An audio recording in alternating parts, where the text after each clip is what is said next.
Bonjour à tous. Aujourd'hui, nous allons traiter un cours sur la fécondation et la nidation. Ce cours fait partie de la transmission de la vie chez l'humain. L'embryon humain résulte de la fécondation. À quoi correspond la fécondation? C'est la fusion d'un ovule avec un seul spermatozoïde. Lors d'un rapport sexuel, des spermatozoïdes sont déposés au niveau du vagin. Ces spermatozoïdes vont remonter à travers l'utérus. Ils doivent déjà dépasser le col de l'utérus. Donc il y en a beaucoup qui ne passent pas déjà cette première épreuve. Ensuite, ils doivent remonter tout le long de l'utérus et vont emprunter les deux trompes. Évidemment, il n'y a qu'un seul ovocyte, donc c'est le futur ovule. Dans ce schéma, c'est à notre droite qu'il y a cet ovocyte. À l'autre trompe, il n'y a pas d'ovocyte, donc tous les spermatozoïdes qui sont partis du mauvais côté, vont tous mourir. Les autres ont peut-être une chance de fusionner avec l'ovocyte, donc avec le futur ovule. Cet ovocyte va se déplacer un petit peu dans la trompe et à un moment donné, les deux cellules de la reproduction sont réunies. Il peut y avoir une fécondation qui a lieu dans l'une des trompes. Comme on le voit sur l'illustration, les spermatozoïdes entourent l'ovule. Un seul spermatozoïde va pouvoir entrer dans l'ovule et fusionner avec cette cellule.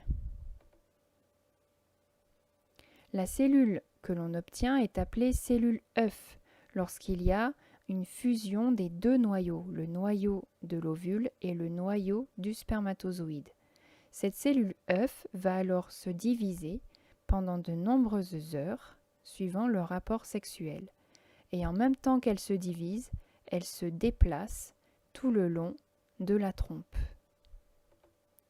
L'embryon, au bout de quelques jours, va rejoindre l'utérus et va pouvoir s'implanter dans la muqueuse.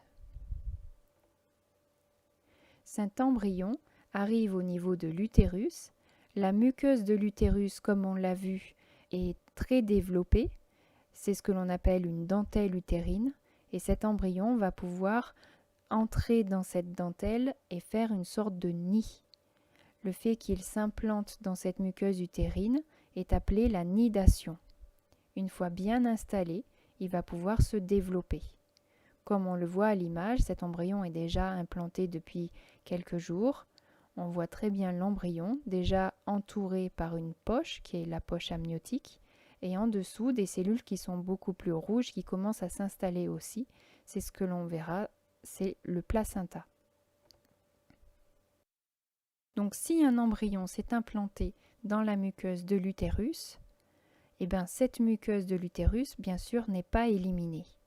Les règles ne vont pas se produire et c'est le premier signe d'une grossesse.